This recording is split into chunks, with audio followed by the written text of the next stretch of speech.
Salut, c'est Thomas du site gagnéoparisportif.com, ravi de te retrouver pour cette nouvelle vidéo dans laquelle on va voir aujourd'hui les paris qu'il ne faut pas faire. Alors, j'imagine bien que tu aurais préféré que je te fasse une vidéo en te disant les paris qu'il faut faire pour être gagnant, mais si tu veux devenir un parieur gagnant, avant de penser à gagner beaucoup plus de paris, il va falloir arrêter de faire les paris qui te font perdre de l'argent aujourd'hui inutilement. Et donc c'est pour ça que je fais cette vidéo. Donc ce qu'on va voir ici, pour commencer, ça va être une notion qui est méconnue des parieurs. On va voir pourquoi elle est si importante avec deux exemples que je vais te montrer sur lesquels on ira sur mon écran pour voir tout ça. Et enfin, je te dirai donc sur quel pari il ne faut pas parier si tu veux être un parieur gagnant sur le long terme. Juste avant qu'on voit tout ça, pense à t'abonner à la chaîne YouTube, activer les notifications pour recevoir une alerte à chaque fois qu'une nouvelle vidéo sera publiée, et en cliquant sur le petit i qui s'affiche juste là en haut de ton écran, tu vas pouvoir rejoindre les contacts privés, c'est-à-dire que tous les jours à midi, tu vas pouvoir avoir dans ta boîte mail un conseil pour t'aider à devenir un meilleur parieur, à progresser et à générer un complément de revenus grâce à tes paris sportifs. En bonus, tu auras un pronostic par semaine et tu pourras télécharger tous les outils, dont un que je vais te montrer aujourd'hui, que j'utilise moi-même dans mes paris sportifs. Alors comme je te le disais en intro, on va commencer par une notion qui est peu connue par les parieurs. Alors en réalité, c'est pas qu'elle est peu connue par les parieurs, c'est que les parieurs n'en ont rien à carrer de cette notion-là assez rapidement, et même quand ils la connaissent parfois. Et cette notion, c'est le TRJ, le taux de retour joueur, ou en anglais, tu la trouveras sous le nom de payout.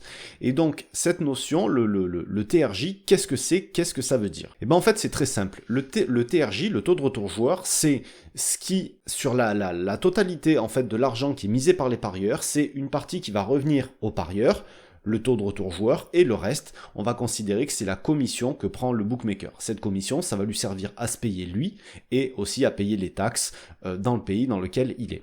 Par exemple, les bookmakers français, les bookmakers ANJ, ont un TRJ moyen de 85%. Ça veut dire que 85% de l'argent qui est misé revient aux parieurs, et les 15 autres pourcents, en fait, c'est la marge qu'ils vont se prendre en moyenne. Donc 15% de marge, c'est assez énorme, parce que si on compare avec les bookmakers étrangers, la moyenne du taux de retour joueur va se situer aux alentours des 95-97%. C'est-à-dire que les bookmakers prennent seulement entre 3 et 5% de marge sur les parieurs. Donc voilà, encore une fois, la fiscalité en France, on se rend compte même au niveau des paris sportifs que qu'elle est bien présente, et quand on nous dit que les jeux d'argent ne sont pas imposables, les gains aux jeux d'argent ne sont pas imposables, en fait tu es imposé à la base déjà sur la cote, parce que tu vas avoir des cotes qui seront moins importantes, bien souvent, pas tout le temps, que sur les sites étrangers.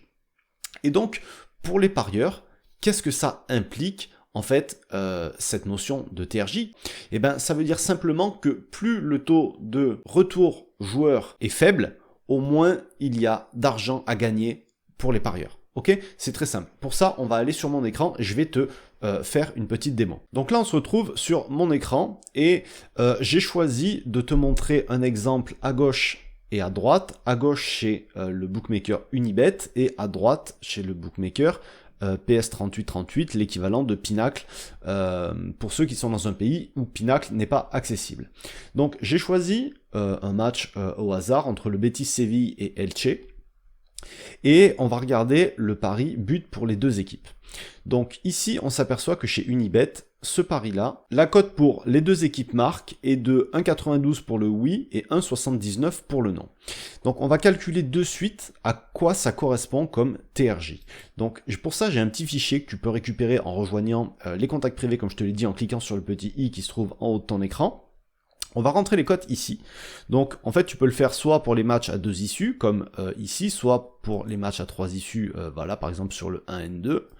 Donc sur le 2 issues, on va rentrer donc la cote ici de 1,92 et de 1,79, et ça va nous calculer la marge du bookmaker et le taux de retour joueur. Donc là on s'aperçoit en gros qu'on est à 8% de marge pour le bookmaker sur ce pari là. Maintenant on va retourner voir chez Pinacle ici, et on va aller voir le même type de pari.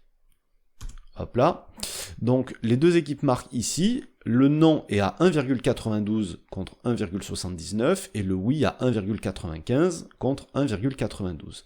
Et là on va recalculer.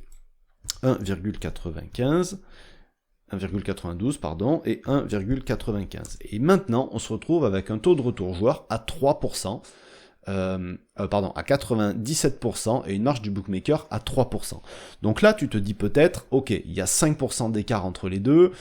Sur les deux équipes marques, oui, la cote est la même, non, est quasiment la même, 1,95 et 1,92, mais sur le non, l'écart de cote est considérable. Et donc, si toi, tu joues un certain nombre de paris sur des cotes à 1,79 quand tu peux l'avoir à 1,92 ailleurs, sur ton bilan, ça va se répercuter de la manière suivante. Et ben en fait, tu vois, j'ai fait une simulation ici, avec une cote à 1,79 comparée à une cote de 1,92. Donc le rouge, c'est la cote à 1,92, le bleu, c'est la cote à 1,79. Et tu vois l'évolution du bilan en parallèle des deux. Là, tu t'aperçois, par exemple, sur toute cette partie-là, que tu es en négatif d'un côté, alors que tu es bien positif de l'autre, et que les résultats, d'une manière générale, quand tu joues sur un marché où le taux de retour joueur est plus élevé, tu vas faire plus de bénéfices, c'est logique, parce que tu vas avoir des cotes qui seront bien plus élevées. Ok? Donc, ça, c'est en plus uniquement sur 100 paris. Hein. Là, j'ai rentré les cotes que sur 100 paris pour faire ce calcul-là. D'accord? Donc ça, c'est dans la partie... Ça, c'est si les résultats sont positifs. Maintenant, si les résultats sont négatifs...